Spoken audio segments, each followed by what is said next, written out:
Angel is brought to you by Audible with an unmatched selection of audiobooks, original audio shows, news, comedy, and more. Get a free audiobook with a 30-day trial at audible.com/angelbook. Hey everybody, welcome to another episode of Angel, my new podcast where I talk to angel investors, you guessed it, early stage investors here in Silicon Valley. And the angel investing community here is slightly different than angel investing as you may have heard it previously in your life. There are people who are angel investors who invest in movies. They typically lose their money. There are people who are angel investors in local businesses. That also is typically a donation, or maybe they make their money back over some period of time, 5 or 10 years. But here in Silicon Valley, the Bay Area, we have angel investing becoming a profession. It's becoming something that people actually do full-time for a living. Now, it wasn't always like this. There were venture capitalists who did later stage investing, big checks, $3, $4, $5, $6, $7 million and up. And then there were a couple of angel investors who would bounce around town, typically previous founders who had made money, and they would put $50K, $25K, $100K into companies, and there were a very small number of them. But over the last 10 years, thanks to Naval at AngelList and Seed Invest and some of these platforms, and the professionalism that people like Ron Conway brought to the early stage, people sought after those people, studied what they did, and they basically came up with the profession of angel investing, where people invest, say, in 10, 20, 30, 40 companies a year. And they do this full time. That's why I wrote this book, Angel, just to tell my story of investing in 150 companies. And on this podcast, I'm bringing on 10 investors per season. And we're in our second season coming up. Or this might be part of the second season, I'm not sure, or the first season, we'll see. But today on the program, I have an entrepreneur who I met when I was hosting a technology conference called TechCrunch 40 with a partner of mine back in the day, Mike Arrington. We're no longer partners. And Matt was running a company called Zobni, which should have won. Thank you. It was one of the top 2 or 3 companies at that event. Mint won. PowerSet was there. They sold for $100 million. And I ran into Matt. He was surfing. I was at the beach with one of my daughters. And he's doing angel investing now. And I think, like myself, we were both entrepreneurs 10 years ago. But welcome to the program, Matt. When did you get into angel investing? When did you make your first angel investment? So I started my first company about 11 years ago. Right. And the first investment was about a year after that. So this thing happens when the equity in your company is worth enough that you become an accredited investor. Yeah. More than the cash you have in your bank account. When that happened, I made my first investment. And that investment was famously in Dropbox, which is a company worth $10 billion or more right now, according to private company valuations. When you invested in that seed round, I believe the seed round was $4 million. Am I correct? 3.5 or 4. Yeah. And so that is roughly it's like a 2,000x investment, potentially 1,000, 2,000, because you had a little bit of dilution along the way. But this is the Deca unicorn investment that made your career, correct? It's been really good. It's a good one. Yeah. And I'm also I'm really close with those guys and the early team and so proud of what Drew's done there. And incredible. Just to be able to go along for the ride like this has been amazing. I hope I've been helpful. And I'm very excited about going to New York for the IPO party. Yes. Yeah. They haven't filed yet. Nope. And but they might have, who knows, they can do the quiet filing now, but at some point they're going to. And I hear this a lot from people who've hit these decacorns or, $10 billion plus outcomes. It's so beyond what you could ever conceive of when you made the investment that in a way it's humbling. You feel like, and I get that sense from you, that you hope in a way you've been helpful to the company because in a way, they don't need you after a certain point as an angel investor, right? They've hit escape velocity. And what we can contribute, myself with Uber, yourself with Dropbox, it's almost humbling that there's no help we can give them, but yet you stay friends with Drew, I stay friends with Travis and Garrett, and you're just part of this amazing outcome. It's speak to that a bit. Well, I think where I was most helpful was actually in the beginning stages. So the story with that company is my co-founder and I dropped out of grad school. I moved into his dorm room at MIT for like a week or two until we found an apartment. And during that time, I met Drew, who was one of his fraternity brothers. And as soon as we got an office, or not an office, an apartment, which was our office, we started working out of there, and Drew was hanging out with us a lot. And he's like, this is way better than working by myself. Can I come like rent a desk and work here with you guys? And we had the room. So it was really the three of us. We were working on Zobni. He was working on a SAT prep company. And, I kind of learned this guy's pretty smart and really smart and good at what he does. And Adam thinks he's one of the best developers he's ever met. And so we actually tried to recruit him to our company. Why weren't you able to recruit him? He wanted more equity than we were willing to give. You were going to give him 5 points, you wanted 10? 4 and 8, actually. Yeah, it sounds like a founding conundrum as a team member. Exactly. Now, if you had done that, do you think Zobni would have been a bigger outcome? No, and I think it would have been worse for all of us. So I think it was great for all of us that it worked out the way it did. Yeah. Yeah. I mean, maybe. Who knows? Who knows? But so much about picking the right market. And Drew had a hunch on this market that was ahead of its time, clearly. And that's when you get these crazy, crazy multiples. Unpack that for a second. When people are ahead of the market, what market was Drew ahead of? What did he see that you didn't see, or I didn't see, or the market didn't see? So, he's a hardcore technologist, as was Adam. These are guys, I met Adam actually on Craigslist. We were both interning in DC. And so I was like, yeah, hey, come rent this apartment with me. He moves in and I'm helping him move out of the car, and he's bringing 4 servers and like 5 B&Q monitors. And I'm like, what is going on? And I was in my PhD for electrical engineering. Like, I'm a technologist myself, but I'd never seen somebody this crazy. Yeah. So people like him and Drew, they were already moving files around using their own private servers, and like they knew how to do that. Most people were using USB sticks. Yeah. Right. And frankly, I'm sure Send or Send Now, whatever it was. There were some services for sending large attachments that never worked. Well, not only that, but it's like anytime it changed, good luck. You have to go send it again. Yep. And Drew's like, no. This should files should move between all of my devices. And one of the things that he really hit, and a lot of us hit in our businesses, was, the growth of the iPhone and the smartphone that said, oh, now I have 2 devices that I need information on. So we kind of all rode that wave, but he was early to notice it. And cloud computing, I suppose, because at the time, people don't remember 11 years ago, the idea that you would use or share a server, that was kind of a mind-blowing idea. I remember when people first looked at something like Dropbox, they were just, I don't know if I can trust putting my files in another location. It turns out, of course, putting them on somebody else's server who's dedicated to security is safer than running your own server, because they're patching it and they're on top of it and they're monitoring it, right? Well, and I think the first launched version of Dropbox that the public would have used was built on AWS. So yeah, they were one of the first people to use AWS, in fact. So that technology also gave them this kind of groundwork to allow them to go and build this business much faster than they would have 10 years previously. So I'm curious, how did you decide you wanted to do angel investing? Because I know I talked to a lot of founders who are like, angel investing is different. I'm a founder. I certainly thought this way for a long time. And I would just help my founder friends. And I missed Zynga, early access to Tesla, and in fact, Twitter, because I was just like, I don't angel invest. I run my own companies. Right. What did you see that you realized I should just be an angel investor? Because most people don't get that they can do both. Yeah. Well, there's a couple things in play personally for me. So, I've always been an entrepreneur, but alongside of that, I think at the age of 12, I started first trading stocks in public companies. Oh, wow. So I started investing in companies very early. I saw a bank account making 0.05% and, stocks, potentially having dividends and capital gains. And so I started playing the stock market early.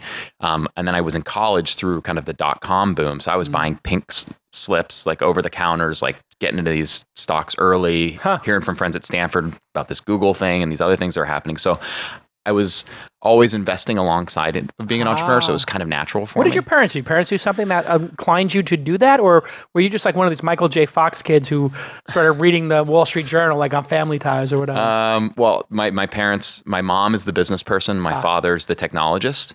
So I'm kind of the combination of those two people. Got it. My mom taught me sales. Really? I was selling programs at Penn State football games, come up with strategies to drive bigger sales. What did mom do? I'm curious. A lot of multi-level marketing. Wow. Yep. Hair, makeup, That is true sales. supplements. Like that's true hustle because all they do is get commission, right? And you're just She's one of the best salespeople I have ever met. And Wow. I've learned so much what I know from her. what did she believe good sales was? Like, did she ever say to you like sales is about this? Well, this actually gets down to the other thing that I think helps me in angel investing is that my mom will meet somebody on the elevator, and by the time they're on the 5th floor, she knows how many kids they have, what they care about and what their passions are. And that's something that I share with her is I'm just genuinely interested in people and in a lot of things, so I can identify with people on a lot of things.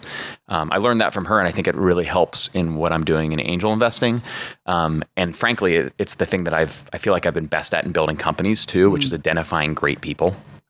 So it's the same thing it takes to go and find a co-founder, bring in your first engineers. It's the same type of profile a lot of times as the person that can go and start a company. So we tried hiring Drew. We couldn't, invested in him. If you go look at my first company, the first employee went on to start a company that sold to Twitter for about $50 million. That was Gaborcella. And then employee number 2 and 4 went on to start Dropcam. Wow. Right. So Did you invest in Dropcam? I didn't because I was mad that they left the company. Oh, wow. So Yeah. your ego got in the way of the investment. That's happened. That was the most critical time that happened. That was a $500 million outcome, right? Yeah, To Google. yes, and I would have They been. sold way too early They did. in retrospect. They did. But I'm happy they're out of the market because now I'm an investor in Ring, and Ring's kicking. Yes, Jamie Dropcam's butt. Siminoff. Yes. I passed on that. As did a lot of people. And it wasn't out of any lack of faith in Jamie. It was, I'd seen Jamie do like 3 companies. He did Phone Tag, which was amazing. He did Unsubscribe. Yep, I was an investor. Yep.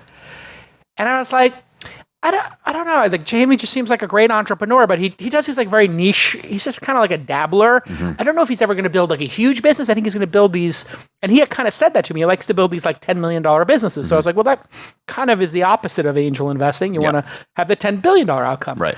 But of course he does Ring, Yeah. and he doesn't tell me, by the way, I've changed my mind. Because when he was pitching me Ring, he was pitching me 3 other devices concurrently. What were the other ones? The other device, now everybody knows Ring is the internet doorbell. It's incredible. It's obviously going to IPO and make tons of money. I understand they're doing like 9 figures or something crazy. They sold 150,000 rings on QVC on Black Friday. I saw that on Facebook, his post. He sold 150,000 rings. They cost $100 each, $200. 150. Yeah, so this is like $20 million day. $20 million day on Black Friday. Unbelievable. Yeah. And everybody loves that product. I used it. It's an incredible product. My friend Sky Dayton's an investor too, I think.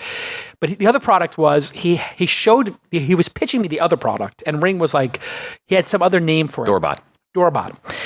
The other thing he was building was a box that you plugged your cables into at a party, and everybody could charge their phone. So his idea was at a club, like literally at a dance club where you're having bottle service, there would be a brick on the table with cables coming out of it. Doblet. Company's doing it, yeah. Yeah. And I was like, batteries, like this is not inspired. Like, so he was so all over the place that I just missed it. And that's kind of my number one rule. Like you, I think we're very similar in this, which as you said earlier, you like to bet on people. So I should have just bet on Jamie, because if you bet on Jamie on 3 or 4 companies, you would have lost money, broke even, lost money, and then had a home run. So what does it matter over the arc of it? Absolutely. What do you look for in people? Like, is it just your gut, or are there qualities that now, after how many investments have you done? 65. After 65 investments, are there just questions you can ask or reactions you can sense that let you know absolutely or absolutely not? Well, if you look at somebody like Jamie, he's one of my closest friends. We learned to kite surf together. I, go to Nantucket with him every year. I know his family very well. So I know him at a deep personal level, and the characteristics that he has is like, if we're at the Nantucket house, he's like working on project of the house. And it's not because he can't afford to have somebody else do it. It's because he likes going and tinkering and building stuff himself. He's always taking things apart, buying a new vehicle, modifying it, changing how, even the back patio at his house is designed. So he's just always hacking on things. He's a doer. He's a builder. Yeah. And then he's incredibly gracious, generous, an incredible talker, and it makes everybody laugh. And so it's kind of like the tinkerer plus sales guy. It's a pretty good characteristic. But not everybody fits that same profile. No. That's one archetype. That's one archetype. The archetypes that scare me, I talked to one today. We will obscure what day today is. Right. We will not say what day it is. Yeah. But so like that founder doesn't feel bad. but big company experience,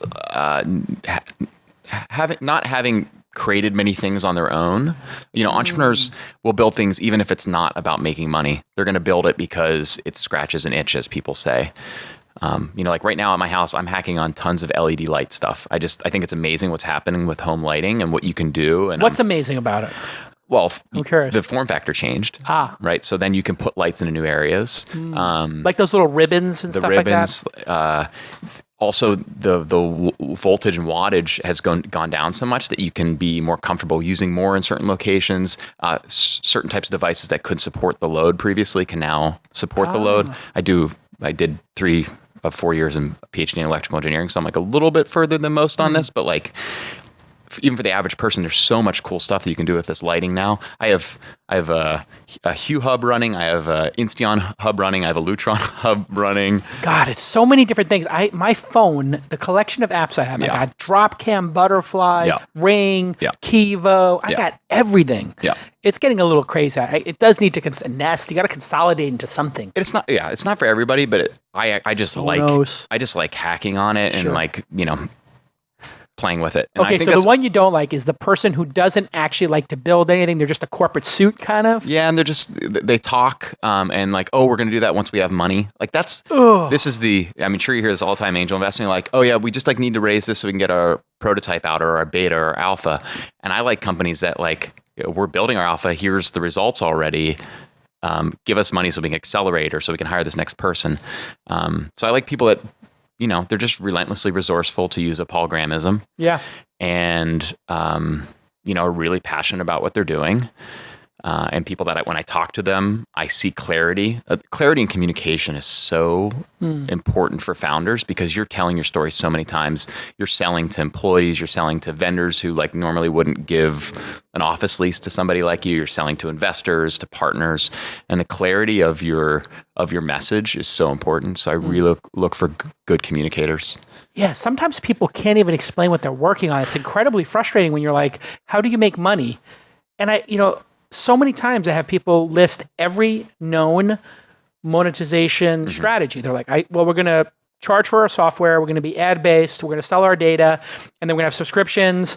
And we're going to do consulting. And I'm just like, I think you just mentioned every possible way humans have ever made money in the history of humanity. Yeah.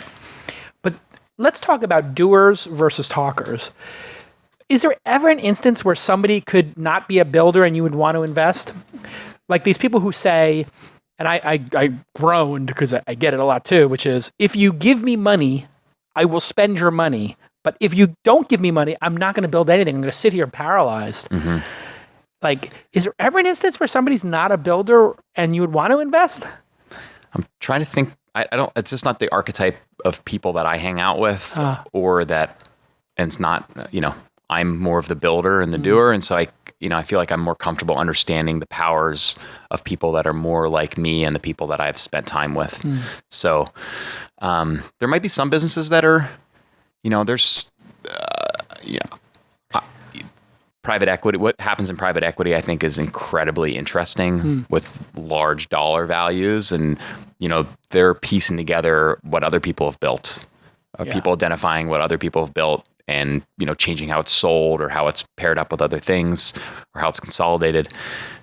That's compelling. It's just not a business that I understand, that I've built, and so I can't even evaluate those people very well. It also seems soulless to me. I think when I hear you talk, it's very similar to my approach, which is I'm looking for that soul in the business, that you're going to build this no matter what happens, whether it makes money or not. You have this itch. You want to build something, and you want to see it manifested in the world. You're Jamie Siminoff, and you just want the doorbell. You want to see who's at the door. You're going to build it for yourself, for your cousin, for your mom. For him, it's about neighborhood safety. Right, which is now he's found this higher mission, which that's one of the great things about building, isn't it? Like, that wasn't his original idea. That was just something that manifested itself from all the action he took. Yep. Talk a little bit about that. When did he figure that part out?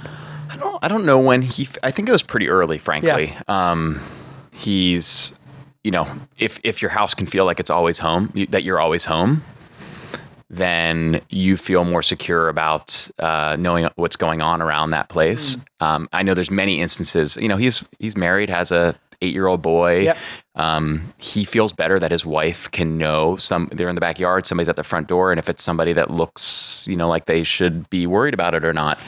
I think, he can actually go and see her open the door, even if he's at the office, right? Even though she actually works just as hard as he does. She's incredibly successful herself. Yeah. But yeah, so that mission has been there early, but I think for a lot of founders, and I can say this for myself as well, part of the mission was to build the business and the product. With our first company, it was like, email sucks. There's, people aren't in your email. We're going to go make your email about people, and it will help you kind of extract the relationships in there and be more productive in your job. But also for me, Zobni and Sincerely was about building a company I wanted to work at. I did internships at places like the Naval Research Lab and NASA, and I had job offers from like Lockheed Martin, Accenture, and I went to those places and it was like gray cubicles, people who were like looking at the clock, waiting for 5 o'clock. Soul crushing. To me, that's soul crushing.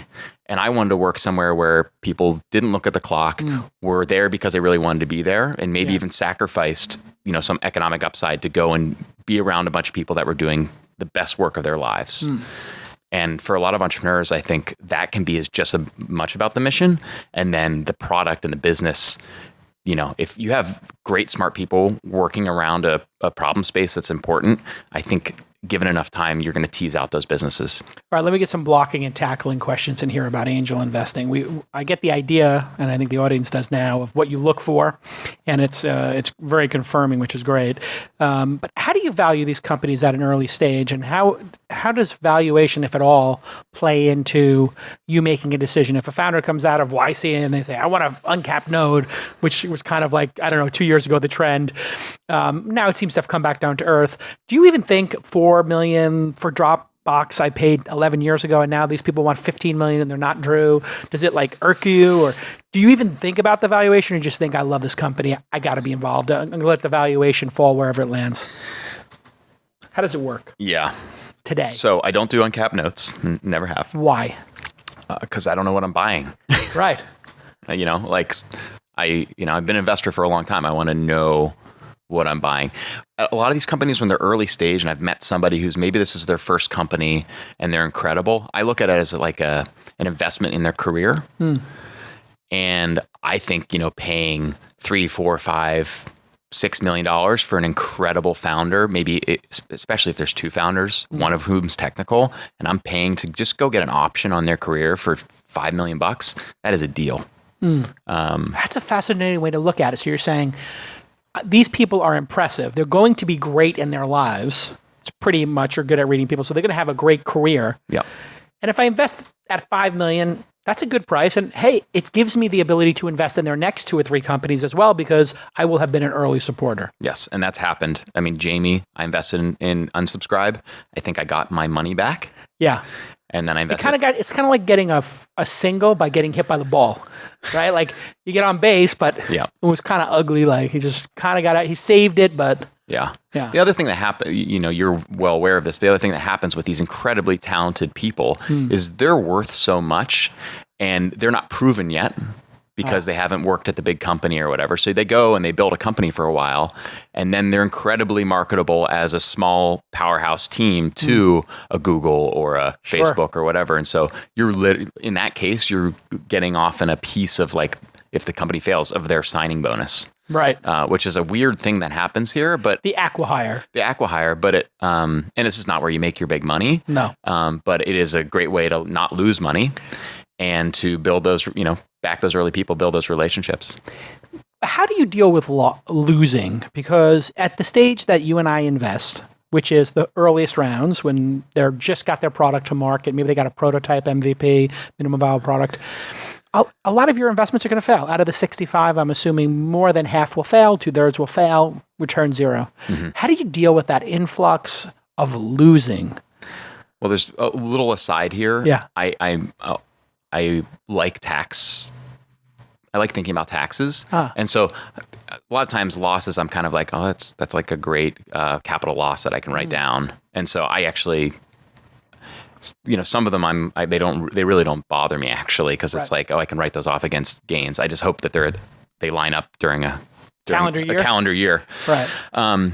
But how do I think about those losses? Does it get to you just when, for like, and this must have happened to you, you have 1 month of news from your portfolio, and the news is, like I had in the last couple of weeks, 4 companies say, hey, we're packing it in, we're selling for 15 cents on the dollar, 0 cents on the dollar, 25 cents on the dollar. Yep. And my wife was just like, oh my God, 4 in a week or 2? My God, how do you deal with it? Yeah. And I was like, look forward to hearing what their next idea are. Yeah. But it took me a little while to be magnanimous in this law. So I'm just curious if it affects you, the bad news piling up or people running out of money constantly. What I would say, the hardest thing about this is usually the companies that are struggling. One of the biggest things I bring to a company is my advice and time. I'm available by phone call and SMS almost any time of the day, any day of the week. And often it's those companies that are getting shut down or failing and struggling to raise money that actually consume a lot of time.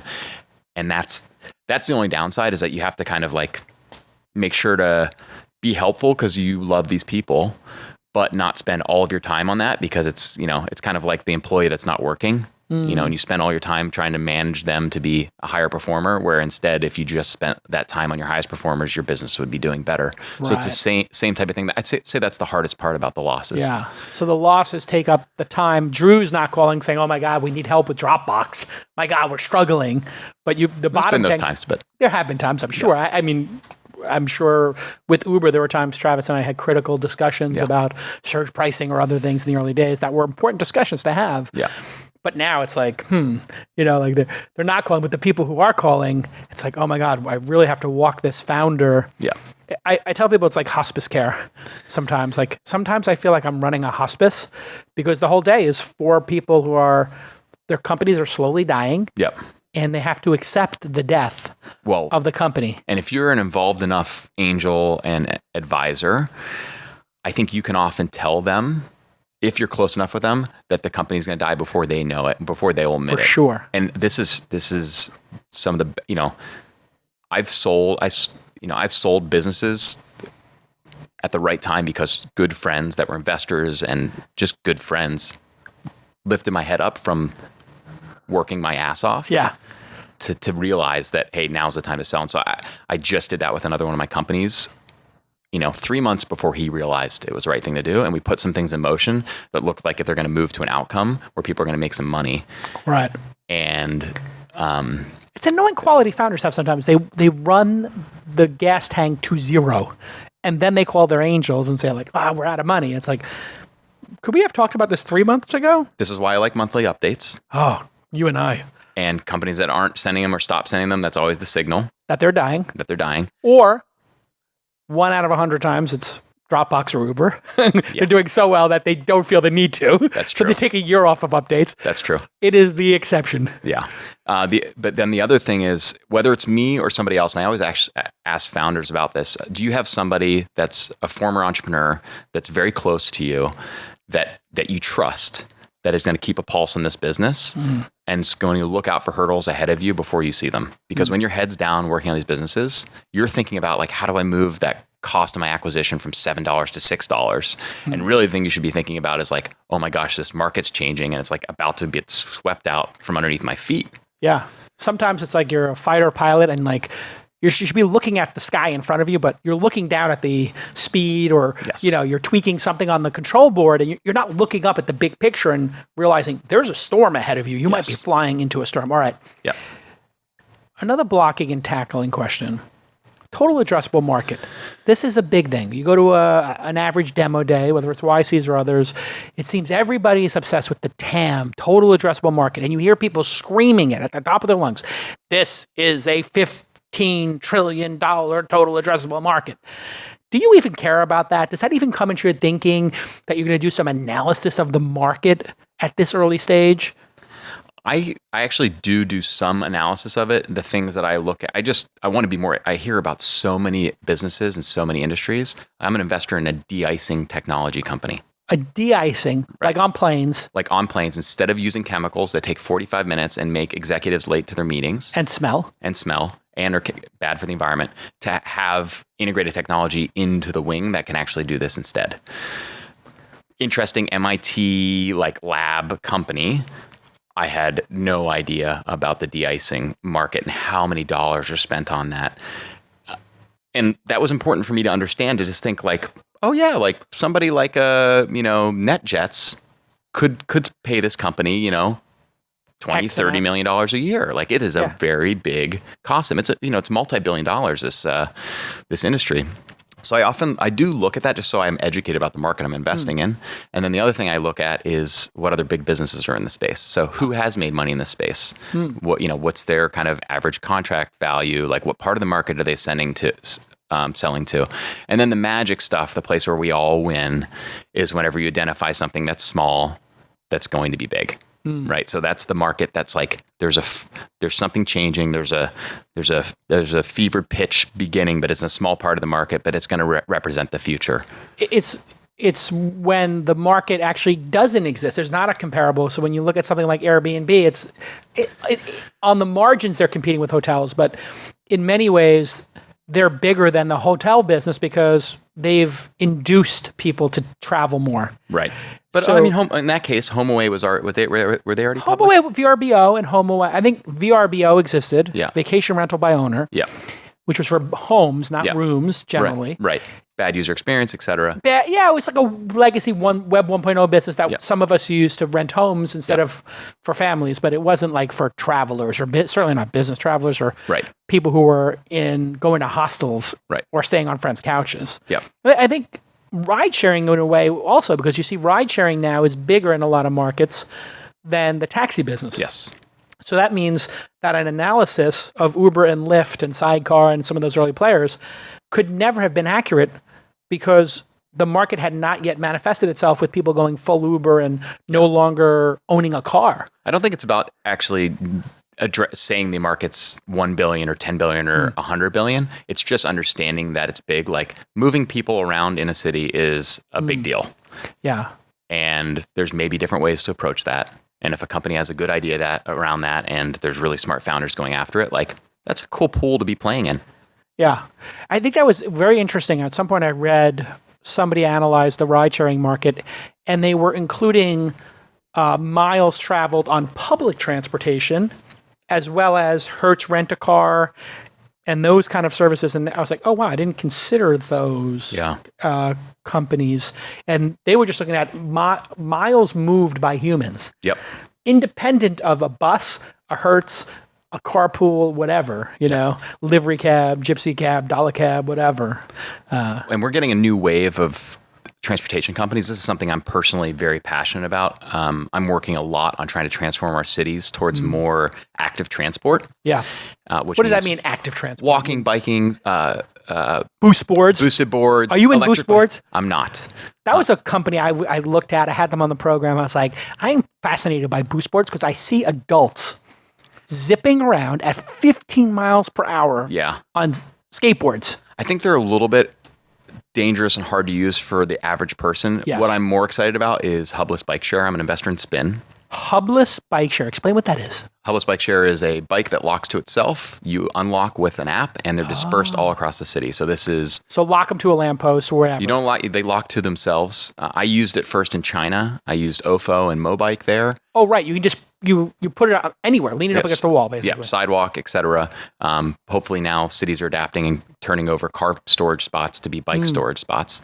And this market is huge. And again, people need to get around their city. There's a whole bunch of people that couldn't use a bike because they didn't have a place to store it at their home. They're worried about getting stolen. They didn't have a place to store it at their office. And now with bike share and hubless bike share, which is growing incredibly fast, it's a whole new thing that's opened up. Which one are you in? Which one? I'm in Spin. Spin. So U.S. market, a couple former Uber and Lyft people that are doing it. And are they electric bicycles or just regular? These ones are electric. They're electric. Sorry, they're regular. They're regular. But there are electric ones as well. There's a company called Jump that's doing electric bike share, which I think is huge as well. Again, opens up the market to now people that were lived up a hill or worked up a hill. I mean, that was one of the problems. If you lived in a place like San Francisco and you were in Pac Heights or Kahala, whatever, it was a non-starter. You're going to be sweating and you're going to be exhausted to get home, or it's just too hard. Absolutely. So that opens up to them. Now, there's another company in LA I'm trying to meet, maybe go down there this week, that's doing all right, let's go. A new type of scooter. Ooh. It's a scooter share. Like Scoot, we have Scoot networks here in San Francisco. Scoots, yeah. These are like they launched at Launch Festival. These are like Razor scooters that are electric. So they're small, no license required, very safe. And 12 miles an hour type thing, 10 miles an hour. Exactly. And I think that's a whole, again, addressable market.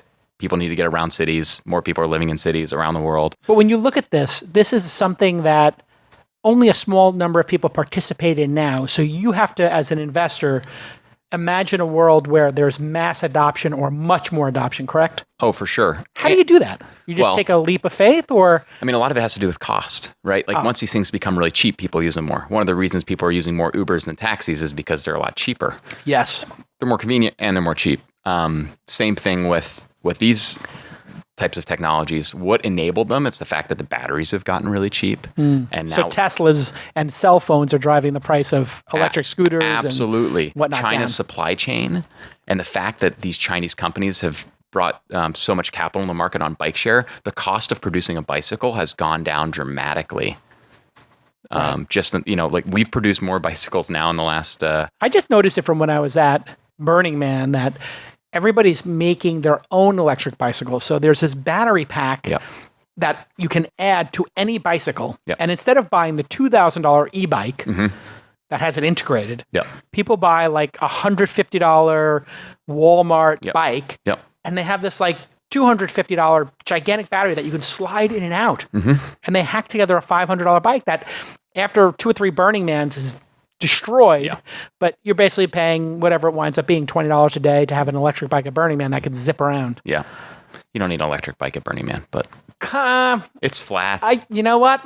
I have to say, if it's 5 a.m. and you're coming back from Robot Heart and it's cold, that can come in handy, that electric bike. My friends run Robot Heart, so I always have a place to crash. You do. See, that's the thing. I'm transient at Robot Heart. All right. I was on the top of Robot Heart, and I met the guy who runs it, these French guys, right?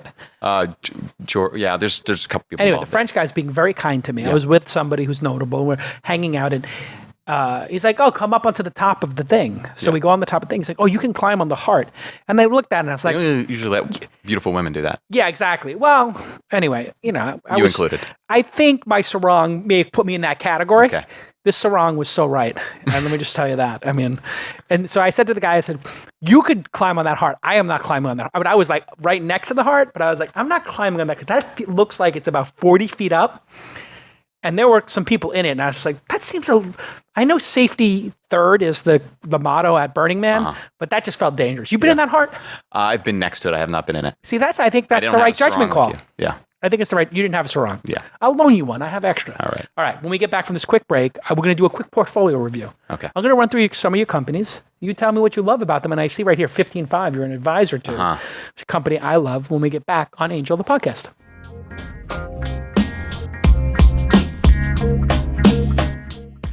Yes, Audible. How I love you, Audible. I am addicted to audiobooks, and Audible is my go-to for the latest and greatest. And what I do now is I pre-order books. This is my little secret. It's a delightful little secret. I'll be listening to an audiobook, and then, bink, I get a little surprise in my Audible because I pre-order. What did I pre-order? Andy Weir, who was on this very program for The Martian. His new book, Artemis, came out, and I was there doing my little walk. I'm going for a walk, and I was listening to another audiobook, and I saw it, and I said, oh, pause, and then I started Artemis, and I started listening to it. Oh, my God, it's great. I don't want to give anything away. I just started it, but that is going to be my Audible pick for this week. Go to audible.com/angelbook, audible.com/angelbook to get Artemis, yes, the new book from Andy Weir, who was on this program, friend of the program, who did The Martian, which became a major feature film with Matt Damon.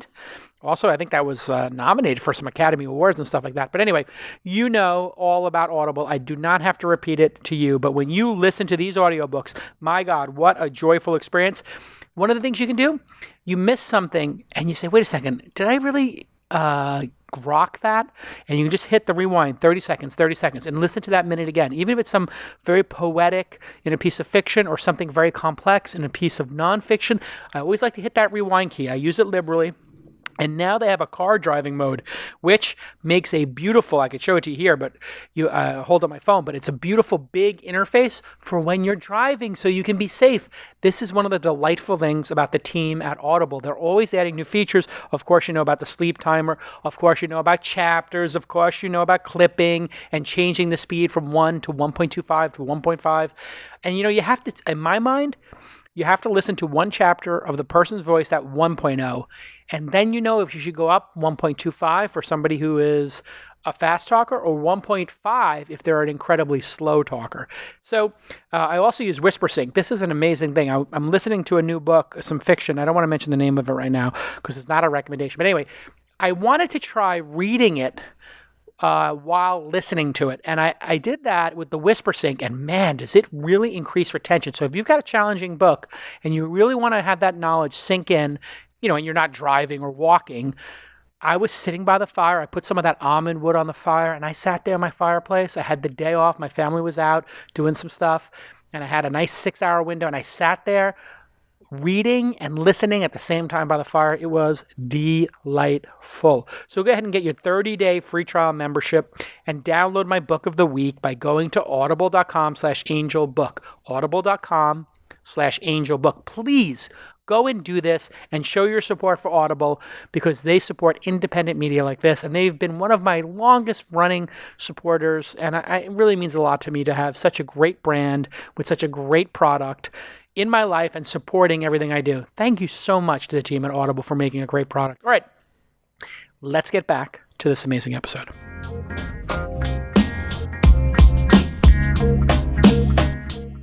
Hey everybody, welcome back to Angel, the podcast. You can go find us at angelthepodcast.com, or if you want to use Overcast, I've been using that and I paid for the premium subscription. Man, that's a great podcasting app. Also Spotify, excellent. The classic iTunes, all of those places where you get great podcasts, come and subscribe. And if you really want to do me a favor, and I mean this sincerely, write a review, because it really does matter. And I read every one of them. And I have to say, the reading of the 281 5-star reviews of Angel the Book, angelthebook.com, when I read those reviews, it makes me want to write the follow-up book. And this past week, I started writing a follow-up book. I literally wrote 4,000 words over the holiday. I think I'm going to have the next book out within a year of the past book. Cool. I loved writing the book about angel investing. And it's just great to look back.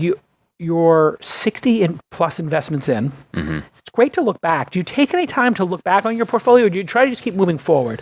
Have you taken a moment to reflect on this massive success? I go through periods of that, whether it's maybe looking at bringing in a new source of capital behind me. So I'm doing kind of a review. And when I do that, I get pretty excited whenever I kind of, drop down the Excel spreadsheet and look at the multiples on exits and, unrealized returns. And I'm like, fingers crossed, but I've been pretty good at this. It feels good. I think you'll wind up being one of the greats if you keep going. That's nice of you to say. Who knows? But I'm going to keep doing it. I like it. It's one of the things that I think people don't realize is if you play in this casino that we play in, Silicon Valley, and you invest in a certain type of company, i.e. companies with founders that are extremely talented who have gotten their product to market, you've now eliminated two massive negative signals. People not in the Bay Area. Mm-hmm. Now, that's not to say smart people are not from other places. A great founder can come from anywhere. But if you're here, you're very serious about it. You've elected to live in a very hard place, a very expensive place, a very competitive place, and a place where there's massive sources of funding to keep you going. And then second, if you only invest in people who can get their product finished, You've eliminated all the talkers and the bullshitters. So now you're investing. I tell people it's like playing the lottery if they gave you the first 5 of 8 numbers. Mm-hmm. It feels almost like we are, because we're so inside on this, that we are starting with such a massive, unfair competitive advantage. You feel that way sometimes, that we have a massive competitive advantage being here with our networks at this moment in time? Very much. I feel, and especially, I moved here 11 years ago and it was much smaller. So I got to meet these people that it would maybe be harder now. I also just feel very lucky that I've had financial success that I can go and have a family home in the city so that I'm a 10-minute bike ride from any meeting I ever need to get to. Right. Which is an incredible competitive advantage.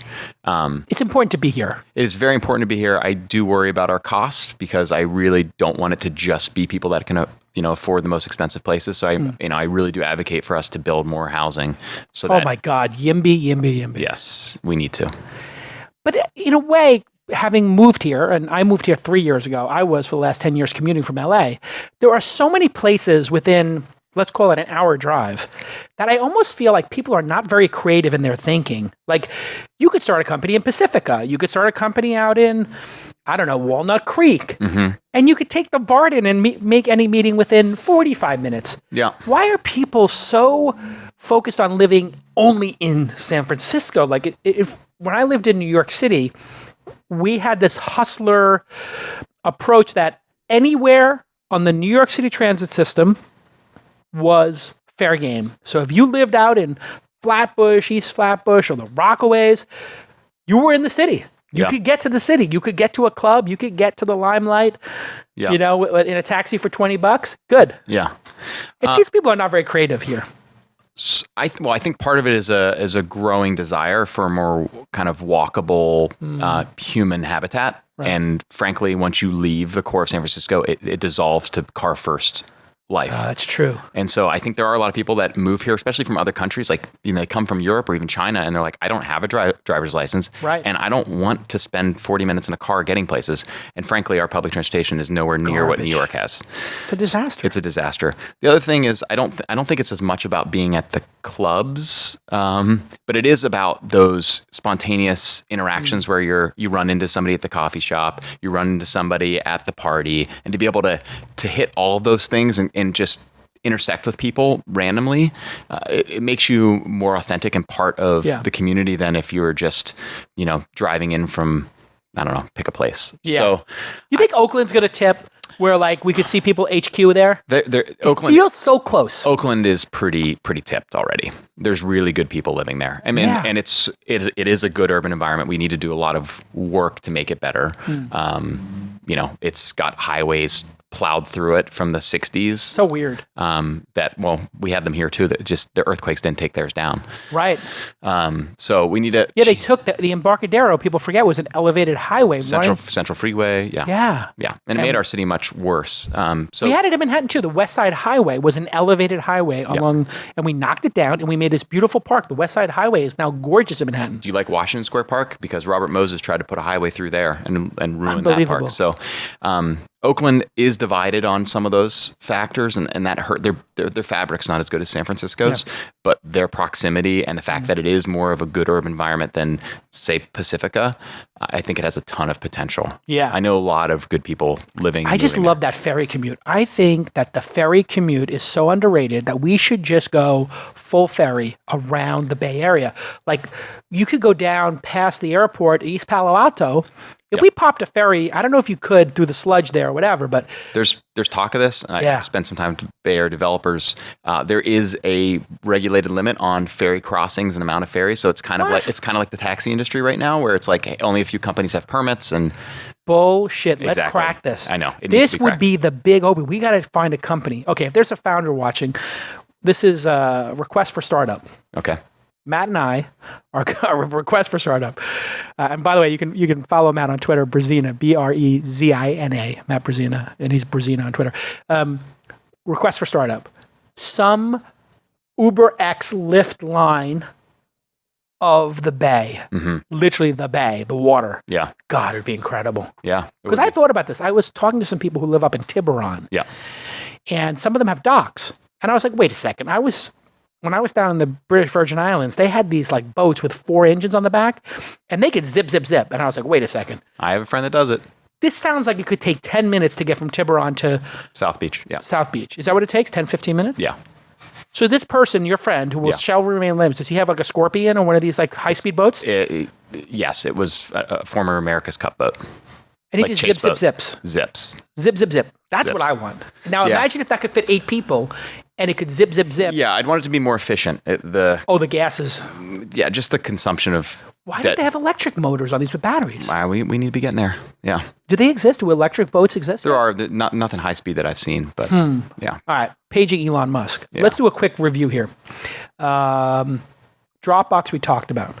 You were in cruise automation, which is the largest exit in the history of AngelList. $1 billion outcome. I think they invested when it was $100 million. So that was a 10x. That's kind of nice. Yeah. When did you get involved in cruise, which was bought by GM? And we just got our final release of funds. Yum skis. Yeah. Oh, it hit the 1 year? The escrows. Yeah. Now, what is the escrow about? Explain that to people who are new to angel investing. What happens when a deal closes like that? You get how much money, and then how much is held in escrow? Why? Usually about 15% of the funds that are returned to investors are held in escrow, and that's in case any kind of legal debates come up that funds need to be applied to. You lied about something, a trademark gets sued, etc. Have you ever had that happen? I have not, but I've been nervous about it every time. The 15%? You sweat the 15? Sorry, as a founder, I worry about it because that becomes significant. Well, not just for your money, but it's also like this is other people's money, and you know, like I want to make sure everything's in line. And there's a lot of weird stuff that happens in a company that's true can lead to legal stuff. So, I mean, look at Facebook, look at Snapchat. They all had like the missing founder who comes up and shows up in year 2. Exactly. I was a founder. Exactly. Like, where are you?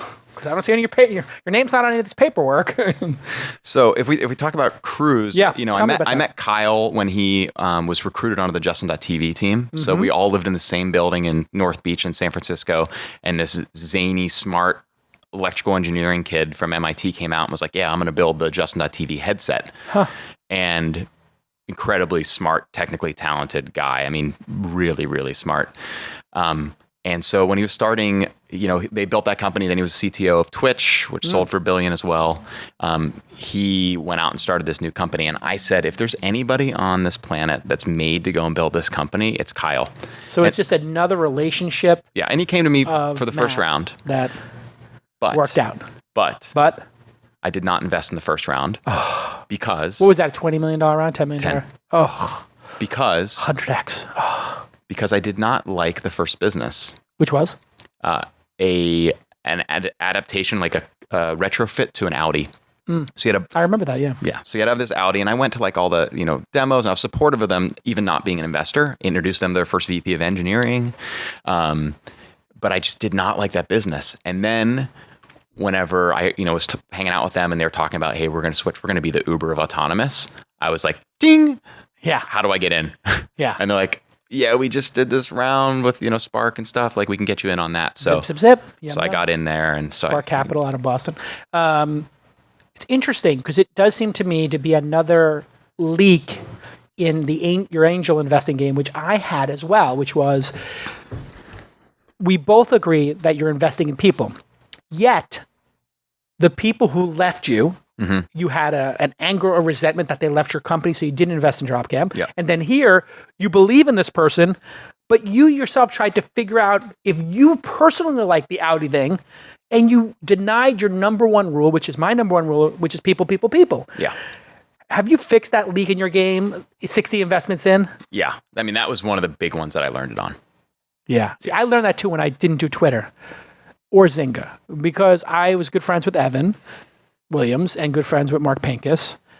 And I was just like, I don't get Twitter. Like, it's a blog post without the post. You just have the title. This is so stupid. It's going to be like a cacophony of morons. Twitter and the iPhone are my favorite inventions of my professional career. Like, that happened while I was building stuff. Why? Why do you like Twitter so much? I mean, the iPhone's obvious. It's a supercomputer in your pocket. Yeah. But why is Twitter so appealing? Because it is a social network about ideas, not about people. Or, you know, it's not, I struggle spending time on Facebook, just, you know, loathsome. The bragging or whatever that is, or like Instagram, just people taking pictures, cool places. Yeah. Yeah. The FOMO thing. Whereas Twitter, But you have a pretty dope life, I will say. You could put a lot of surfing pictures and cool stuff. I feel very happy with how I get to live, but I don't post most of that stuff. Yeah. And what I like spending time on Twitter doing is talking about ideas, about how the world's going to change, about how new companies are building great things. It is intellectual, Yeah, it's how it's honestly the way that it's like ideas start there and then I move into the books from there. And so much good information is still trapped in books. I know. Like Angel the book. There you go. Thank you for the plug. That you just can't find on a social network, or you can't find on... Here's the thing. Every smart person I meet, almost universally, is addicted to Twitter and Audible and podcast and books. Well, thank you for the plug. Yeah. I mean, Yeah. It's true, though. It's like if you're smart and you value discourse and ideas, you can only go deep in a book. And if you want to reach intelligent people and have these debates online, there is something magical about a Twitter debate where all of a sudden you see somebody who's the biggest expert in the field. And they write back. I was talking about Pakistan's selling nukes to North Korea and Iran. And literally, the doctor accused Dr. Nuke from Pakistan is on Twitter, and somebody CC'd him, and then he said to me, "Don't believe what you read in the New York Times about me selling nuclear secrets to North Korea." And I'm like, is this really happening? Like, all of a sudden, I'm Mike Wallace, and I'm got the Dr. Nuke from Pakistan debating with me if he actually sold them. Yeah. Mind blowing. I know. I love it. I really do. What books do you like? What books have you read recently? How do you like to read? You ebook? You physical book? You Audible? What do you do? I'm physical books. You like the physical? And it used to be just Amazon it. It's easy. Yeah. But recently, my wife's a public school teacher, not public, but a school teacher in the city. She's super into the library, and I've gotten super into the library. You have kids? No, not yet. But when you have kids, you really get into the library. We have a library branch 2 blocks from my house. Sometimes I just browse through there and find stuff. And then what you can do is request them to send stuff up from the main library, and it shows up in 2 days. And you're like, wait, that's like Amazon for free. It's almost Prime. Yeah. It's almost Prime. It's almost Prime. I am so addicted to Audible books. They happen to be a sponsor of a lot of the stuff I do, but I am listening right now to Why Buddhism is True by Robert Wright. And it's like, Robert Wright's just like real intellectual guy, but I heard him on Sam Harris's podcast, and he just goes into the science of how Buddhism and mindfulness just aligns with the evolution of our brains and our emotions and our systems, basically. It's mind-blowing.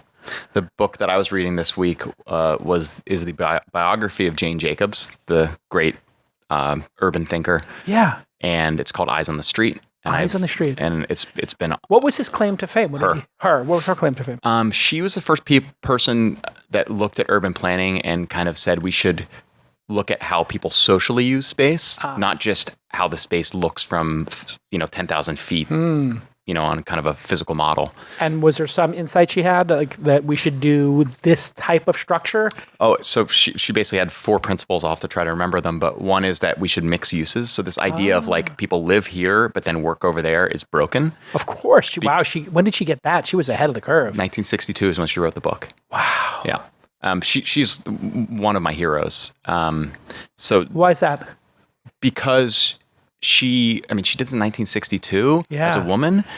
She was not trained in urban planning. She was a writer. She's an incredible writer. She was a mother of 3. And she just did this out of a personal passion and fought very powerful forces. Male forces. All male forces. As like a nerdy house mom that like rode her bike everywhere and said, no, you guys are doing this wrong. And she changed the world. And she's truly just a hero and a really important person in kind of all modern thinking about cities. And I think cities are mankind's greatest invention. Like we all invest in inventions. Like the best thing that humans ever did was create cities. Yeah, that's where all the other ideas come from. The collisions that occur in a city, and the spontaneity, as we talked about earlier, why it's so important to be there. And the specialization that's allowed because, hey, your food can get delivered, so you don't have to spend time cooking. You can spend time doing what you're great at. Yeah. All that comes from cities. So mixed uses is really important. And this is good. Like this idea of like everybody drives to a parking lot in a, suburban office park. Then a mall. and then they leave, and then that parking lot is sitting there empty all evening, where It makes no sense. it could be used to store people's cars that live there too. Well, I mean, now Walmart is like, I was reading the New York Times this week, and Walmart has a basic rule: you can sleep in Walmart's parking lot. Just, there's a certain decorum and some expectations that you're not going to dump stuff in the parking lot. Big part of the van life movement is the Walmart parking lots. I know. I think this living in mobile homes, like Tony Hsieh's got a setup. I don't know if you've seen it in downtown, where Tony Hsieh's literally living in an Airstream. It's a billionaire living in an Airstream, and I've stayed there 3 or 4 times. When I go to Vegas now, I can stay anywhere I want, and I got the hookup. Yeah, because I'm doing some gambling, and I can get like a really good deal or a free room, whatever, comped, and I stay with Tony because I go there, and he has 30 Airstream tiny homes set up, and the collisions, I come out to the campfire. Yeah. And I meet interesting people there. So I met this kid, and he's like, "Oh," I'm like, "What do you do?" He's like, "Well, I create this thing called Spin. It's like the ping pong thing." So the founder of Spin is staying at Tony's thing. So I had a whole conversation with him about his next idea. Cool. Right? Yeah. Interesting. Yeah. All right. Weebly. You got into Weebly? This is a huge company now. It is a big company. Sequoia is an investor. Yeah. They have a huge headquarters here. Yeah. In the city. Man, they probably have... They build web pages. Yeah, they probably... Squarespace, WordPress-ish. Yeah. Website building. Yep. And now e-commerce stores as well, going after Spotify or Shopify market. Shopify, yeah. They have probably 300 employees here and maybe another 200 or so in When did Arizona. you invest in them, and how did you get past doesn't this exist in the world already? So to be honest, I'm an advisor to that company, so I have advisory shares. And great. I was introduced to them because we were both Penn State founders, and this was early YC days. They were in the third. I was in the second batch. They were in the third. And Paul Graham who's also from Pennsylvania, was like, "Hey, these guys are from Penn State. You should welcome into the city." So I said, "Hey, come move to our building," and basically introduced them to Steve Anderson and all their first investors. Amazing. And so you got yourself a little taste. I got a little taste. Got a little taste. Yeah. See, I write in the book about advisor shares or how to be a broke angel. Yes. And when you have advisor shares, I don't know about you, but I'm like an advisor to Wealthfront because they weren't raising money, and I tried to invest, and they're like, "We'll just give you advisor shares." I feel so much obligation to help them. Yeah. Because I have the advisor shares and I didn't have a cost basis for them. Yep. Did you feel the same thing when you have the advisor shares that you really want to perform? That's definitely the case. I feel like this is a job, and I'll do these kind of roles that are light advisory, and then I also do a thing with some companies that are deep advisory. Explain the difference. So a light advisory is generally what you're looking at is a quarter, half a point. It's like, hey, call on me when you need me. Mm-hmm. So it's on demand. It's on demand. Vested over 2 years, 3 years. Yes, 2 years. The deep advisory is usually with a solo founder, doesn't have a co-founder yet, or a founding team that's new to the game and that wants you to, spend time looking at the market with them, maybe interviewing their first employees, doing deep work with the company. And that's something where I try to go to 1.5%, 2%. Well, I try to target a 1.5 after Series A. So it might be 2% pre. Something you're going to get diluted 25%. So it makes sense. You want to get 2 points vested monthly over 2 years. Exactly. Perfect. And you have an agreement that you have them sign? Will you sign? No, we kind of just do it by email and say, hey, it's first 6 months. It's I also, we'll talk once a week, and then it will kind of trail off. Great. But you outline the scope of work to be sure. We do. And have you ever gotten screwed in this? I got screwed one time with my advisor shares. I have not. I have a company going through a deal right now. And like I said, I helped create it. So hopefully it shouldn't be any issues. But I actually learned this model in talking to Bill Trenchard and Sean Ellis. Huh. Yeah. Bill from First Round? First Round, yeah. Great guy. I like this idea of the deep advisorship because I do get people all the time who just I'll give you a point if you just introduce me. I'm like, I don't want to do that at this point in my career because our names, Matt, mean something. Yeah. And if you just take the free equity for somebody you don't know deeply, this is bad for us. You have to be super selective about this. Yeah. And also, I will only have 3 active at a time. Ah, very nice. Yep. Is there a time when you've had to cut off a founder because you didn't feel you were morally, ethically, or just aligned with them, where you just said, God, I just take me off the cap table, buy my shares out, or I don't want to be in business with you because I don't agree with this. We're at an impasse here, and I made a mistake investing, and you made a mistake, or you made a mistake taking my money. Have you ever had to cut off a relationship and just say, this isn't working out, and how do you do it, if so? I don't think I have. Yeah. I don't think I've done that. So have you wanted to do that? Have you had situations where you're like, this is just untenable? I really don't think I have. I think I do enough of trying to get to know the people. I do reference calls on people that I don't know. How does that go? I mean, You ask them for the references, or you go find them? No, I always go find them.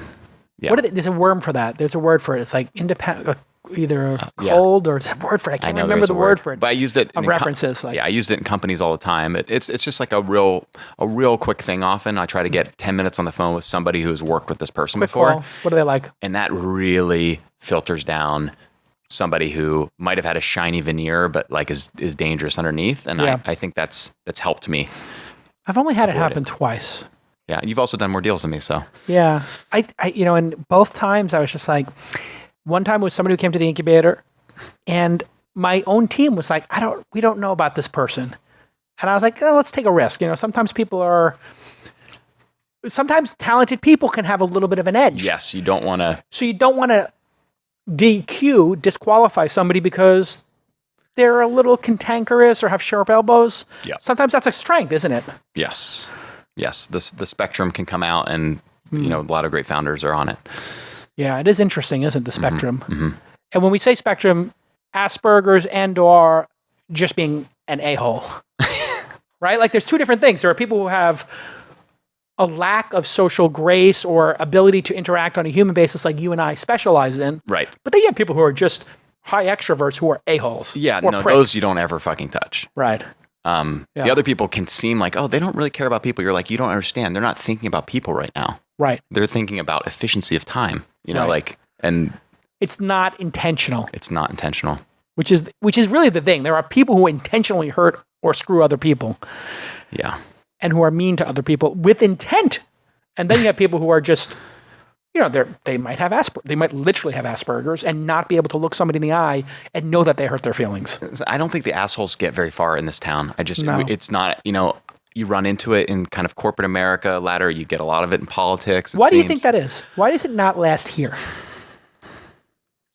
Because I agree with you. It's very rare. And I've actually seen people who have a tendency towards that, who kind of self-correct their own behavior and be like, wow, this doesn't work here. I think it's because there's too many opportunities here that it's like life's too short. There's too many amazing companies to spend time with. I'm not going to spend time with an asshole. Whereas if you're like working at a defense contractor in DC, there's like 3 of them, and so you just have to deal with them. I think so. Yeah. If you're in publishing, there's this many publishers, or if you're in TV, there's this many people. Yeah. And agents. And additionally here, the person that was the nobody at the party last year is it's Mark Zuckerberg. Exactly. Or Travis. Exactly. You think about it, Travis had 2, or Jamie Siminoff.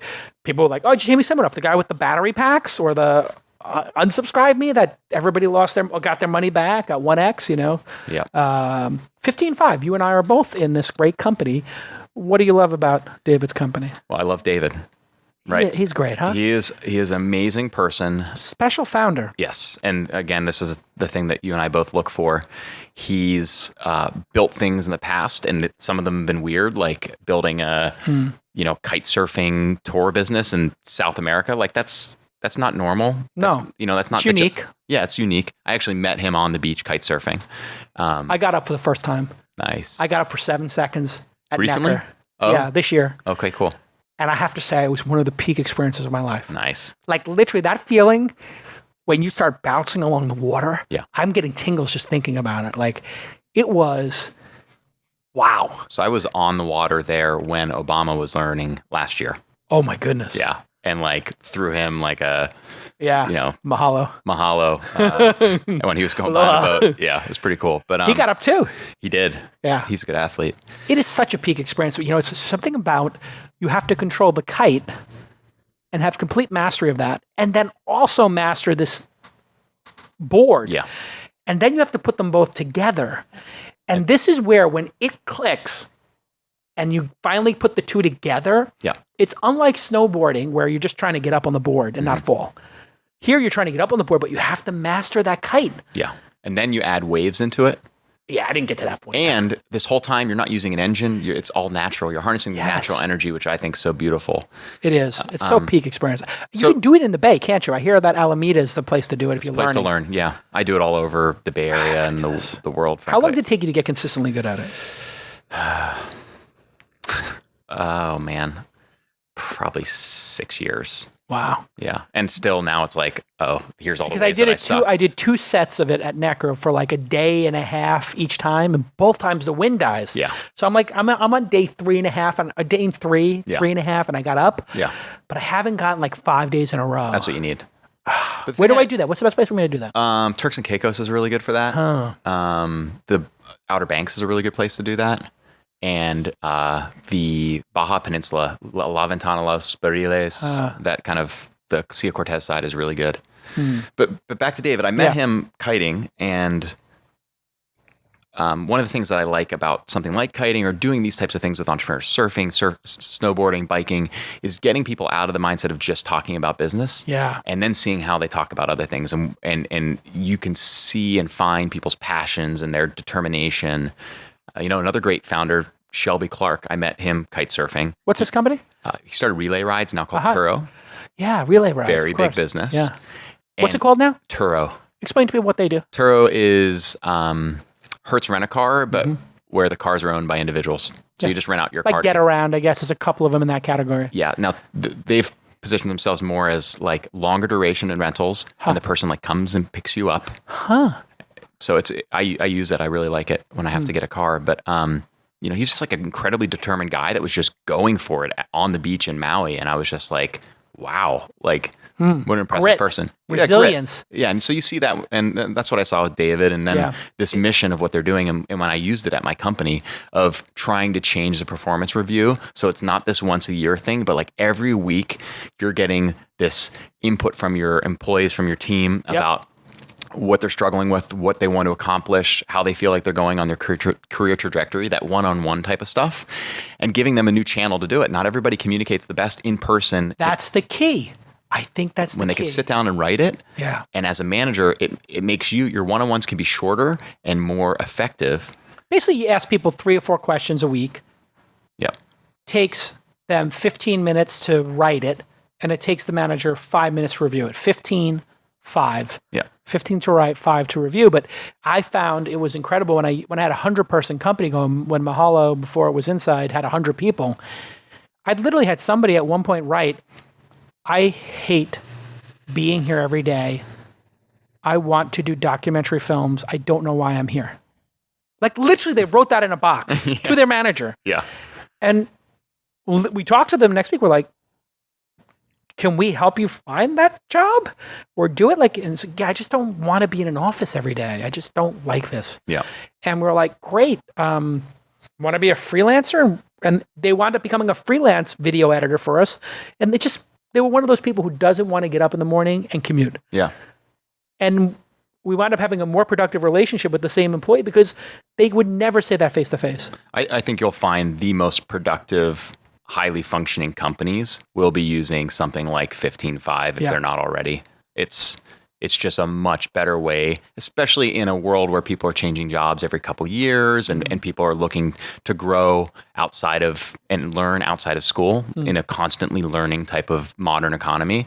This is just, it's going to be par for the course. So. And you know what? To do a callback to what you said earlier about focusing on the problem people at your company versus the big high achievers, something like 15.5 reminds a manager of where their high performers are at. And I believe the world is moving to high performance, smaller teams doing more. Yes. And if you have a small team and they're doing well, knowing where they're at and knowing how to optimize a high performer, a 10% optimization of a high performer is a much bigger tweak than a 50%, evolution of a low performer who's an Eeyore in your company just complains. Yeah. I mean, another one that popped out from a high performer in my experience was, hey, I feel like we haven't had kind of a team kind of bonding social event for a while. Like I'd love to like organize a group bike ride. And it's just like, do it. Yeah. You're like, I'm buying the beers. I'm buying the quesadilla. Let's go. Exactly. So it reminds you. Hey, also on here, you have Teachable. I don't even know what this company is. Tell me what Teachable is. I love the brand. Yeah. So what it started, you missed it. It started out as Fedora. Okay. I've actually come into this company 3 or 4 times now through like 3 or 4 different funding mechanisms. So I did an angel list with them. Great. I have You have a syndicate, yeah? I have advisory shares with them. Okay. And then I came in through a scout program that I'm part of. And the founder, it's His name's Ankur Nagpal, and he is one of those people you meet and you're like, holy shit, this guy is going to do stuff, and he already has done stuff. He built a What does Teachable do? Teachable allows anybody to go create an online course. Okay. So there's some companies out there like that. What makes this one unique? You completely own your own brand and your customer base. So unlike a Udemy where you're selling courses and Udemy tries to market them other stuff, this one's like you don't even know as a user that you're on Teachable. I love this because you know what? I have Angel University now and Founder University. I've been looking for a platform to platformize it. You should use them, and some very big brands use them, and you wouldn't know it. And so it's like Coursera or Udemy, but white label. White label. So they're your MailChimp or whatever, your SendGrid. And I learned one of my favorite things to look for in a business are businesses that allow entrepreneurs to make more money, because entrepreneurs, like micro entrepreneurs, to make more money, because entrepreneurs are the most motivated people on the planet. So I learned this at Weebly. Some of their best users and customers are people running businesses. They're the ones that are willing to Do they do the YC Startup School? The online course that I introduced them to YC, but YC ended up rolling their own, I'm pretty sure. Yeah. That did okay, right? That did okay. So you were in the second class of YC. Yeah. Was it still in Boston then? Or yes, did it Cambridge. And then it moved in the third class or the fourth class? Third class. After us. Yep. That was when YC was only 6, 7, 8 companies? Yes. What was that like going to Paul Graham's house and him making stew, right? There was a famous story. He'd make some potluck stew. Is that true or is that just law? No, it's very true. Was this stuff good or was it terrible? No, it was good. I mean, listen, dude, we didn't have much money, right? So back then they gave us $10,000. Right. $6,000 per founder, $5,000, whatever. Right. I mean, ramen food. We were renting a desk to Drew to make some extra money for our apartment. We were eating Hot Pockets and Eddie's ice cream. And I was flying down to DC to do some consulting to make some more money because we were trying to stretch this cash. So whatever they fed us, we were super stoked about. Tuesday dinners was also about just getting fed. But I mean, it was amazing. And as soon as I landed in Boston and met these people, I told my mom, I dropped out of grad school to do this. My dad, the engineer, was not that happy about it. My mom... 3 years in, you dropped out. Yeah. My mom... You ever think about going back for that 1 year? No. Okay, what did mom say? My mom said, I think it's a really good idea. To drop out? Yes, and I think it's going to be really good. And I remember calling her and telling her, Mom, I feel like I'm in like the first class of the new Harvard Business School. That's what I said to her in 2006. I think it's totally proven to be that. It has. And the people that I've met in it, I also said to her, I don't think I've ever met a group of people that I feel are more aligned with me in terms of their interests and ambitions. I was in the honors college in undergrad. I went to a good PhD program with smart people from all around the world, but like never had it just coalesced down to a group of people that I felt like, hey, they like know how to have fun and want to have fun, but are very serious about their business and have been, building stuff their whole lives. And so I met, these are some of my best friends now. Yeah. And it's your network. You're part of that YC mafia. It is. And I said, I don't see Paul or get to talk to him very much. He's very, he's busy and, but does he even live here anymore? Does he live in Europe? Somebody told me he lives they're in Europe a lot. Yeah, they're in Europe. As one should be. I spent summers there too. Yeah. It's so good. Paul basically, he worked really hard building YC. He killed himself. He worked really hard, but he's probably one of the most important people in my life in terms of changing the trajectory of my life. I always wanted to start a company. That's why I went to do my PhD. I thought I had to go become this expert I was doing control systems, robotics. I thought it was going to be another 10 years before I could start a company. And Paul said to us, you can start a company right now. And that changed my life. And thank you, Paul, if you're listening. Thank you so much. This is one of the things that I love about angel investing as well is a small act, writing a 10K check in his case, or your case of being an advisor or putting $25K into something, you could literally change the course of a person's life and the course of society and history. Uber has changed the course of history. Dropbox has. Teachable might, right? Yep. And this is even if I was explaining to somebody, my friend Lisa Randall, who's a physicist who teaches at Harvard, was at the house this week. And we're talking and she said, why did you write the book? And I said, I believe that this is a profession that people could have. And even if people got paid a straight salary to do what we do. Let's just say it was a government job that paid $100,000 a year. Yeah. People would love this job of just evaluating people and ideas and giving them resources to go change the world. For the thrill and the excitement of hearing the pitches and helping, that alone provides enough value, let alone the fact that if you hit a Dropbox, it could be life-changing. Yeah.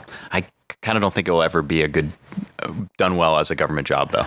No, of course not. But I do think actually when you think about it, some governments now are looking and saying, we have to entrepreneur our way out of whatever abyss our economy is in.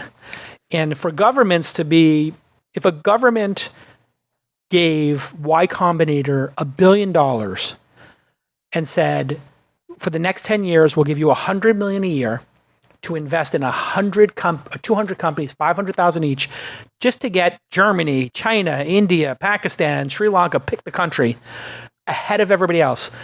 And just take the model there and be freewheeling and take anybody from any country. If Vancouver did that, Vancouver would be second only to Bay Area.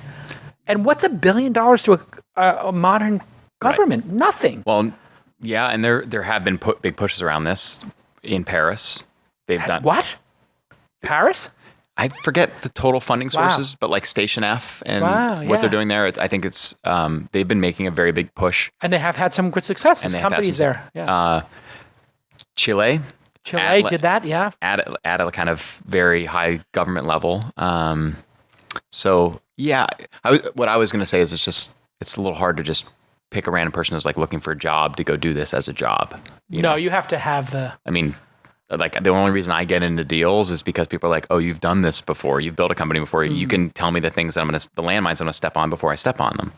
It is a nice thing that's occurred in the funding business when I came in, and I guess maybe 10 years ahead of you. You're 35 or something, and I'm 47. So when you were in college, I was actually a reporter in the dot-com boom, and you were in college or high school. Trading those stocks. He traded those stocks, the globe.com or whatever, CD Now.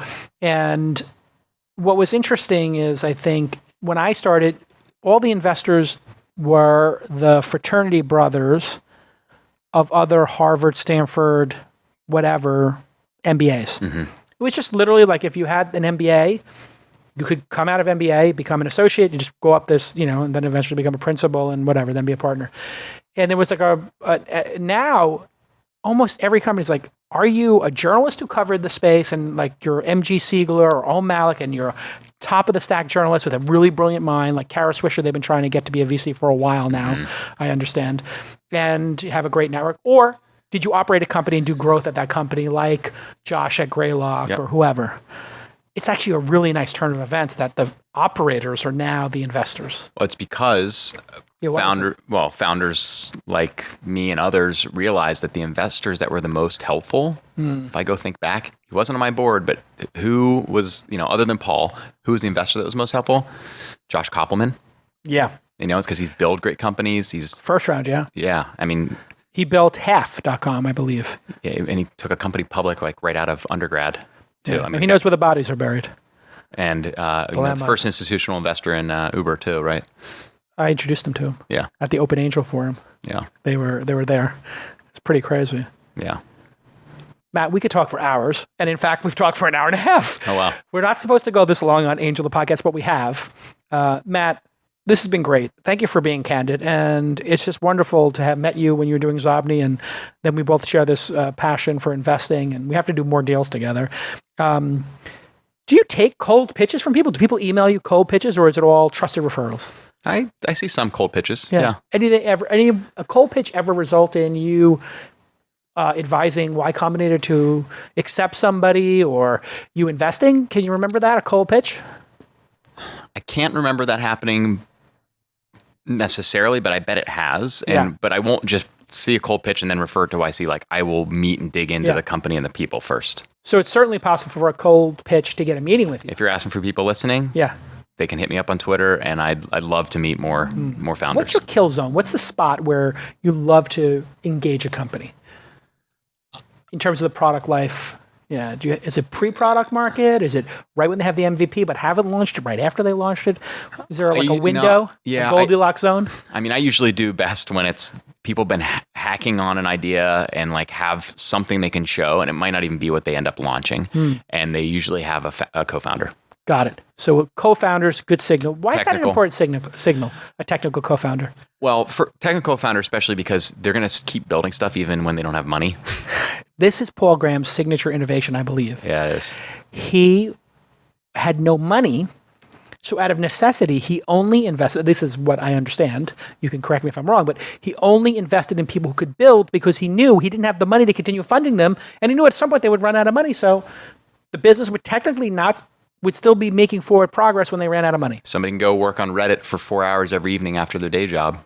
That could have happened with that company. Yep. I don't know his mindset in thinking about it, but it's something that I think about, and I do too now. I really like when founders are building, even whenever they don't have money. So I look for that, and I look for a co-founder as well, because then you've kind of looked somebody else in the eye and said, "I'm doing this, we're doing this," and it's really hard to give up whenever somebody else is counting on you to go and make it a success. So it's the what is Teamwork. it? Cortez burn the ships. Yeah, we're gonna make this work. Yes, because we're not going back. Yeah. All right. On that note, Matt Brezina, he is Brezina on the Twitter, Brezina. You can join his AngelList syndicate. I don't know if he's allowed to tell you that, but I know I can. Go to AngelList and look for him. Is it named or is it just Matt Brezina? Yeah, look for my name. Just look for your name. Do a search for Brezina on AngelList. And one of the things that's great about joining these syndicates, if you're an accredited investor, is you can opt out of deals at no cost. You can just look at your deal memo and learn. So if you want to learn what's going on and what great angel investors are thinking about, you can go to Seed Invest, Funders Club, AngelList. You can sign up for all these things and just watch the deal flow go by, and almost like you're not betting on anything, but you're just learning about how the lines are being set. It's more interesting than watching the Bitcoin price. What's your take on it? No, we're not starting that. Unbelievable. Somebody just reminded me of a tweet. I have 2 Bitcoins sitting in a wallet that I don't have. And they're like, by the way, what are you doing with this $20,000? And I'm like, kill yourself. Like literally, okay, I'm not supposed to say that on the show anymore, but I was literally like, my God, please don't remind me there's 2 Bitcoins that somebody gave me when they were literally $1 each. I got mine on Hacker News. We were like having a conversation about it in like 2014. That's when somebody sent me to. Yeah. And do you have the wallet and the key? I can't find the key. That's the passphrase, same thing. How many? 2? 1, yeah. So you get 10 grand sitting there. I know. It's infuriating. Yeah, it is. This is the stupidest thing ever. I know. There's somebody who lost like, I think, 2,000 or 3,000 Bitcoins. And then somebody paid for a pizza. Did you read that one? They spent 600 coins on a pizza or something like that. That's now worth $6 million. Anyway, I'm not in it, so I'm not in it either. I can't get my head around these ICOs that are white papers, but no product's been built. Everything we talked about was trying to suss if the person is a great builder and passionate. And these white papers are just 10-page documents that they say nothing. This is my biggest struggle is the few people that I found that are like doing ICOs and they kind of fit a profile of like not the builders and not the authentic people that I normally meet. Yeah. And all the good people I know aren't doing it. So it makes no sense to me. Yeah. I think it's going to be the second wave. Remember the internet companies that first came along? There were this whole cohort. And who made it out? Amazon. Even Netscape didn't really make it out. I mean, they wound up being Mozilla. It still exists to a certain extent. But Amazon was the one company that just still is worth something. Somewhere in this group in the first 5 years of ICOs will be the Amazon. Yeah. But if you invested Amazon in any one of the first 5 years, you're golden. Yeah. You're fine. Yeah. You're completely happy. So that's what I'm doing. I'm looking at it. I'm watching all these dipshits claim that they're going to displace Facebook or Uber and Lyft or Airbnb because coins are going to go back and forth for rides. I don't know how the coin goes back and forth for rides. I don't know if the car payment can be paid for with a coin and what the point of a token is for a Lyft line or a Uber pool. I don't get it. It seems like they're just taking all the companies we invest in and they're just putting the word ICO and token in front of them. It's a new way of fundraising, yeah. It's a disaster. It is. I mean, it's literally... It will be a disaster. I wonder, I was literally just thinking, like, what are the existential risks for the stock market right now?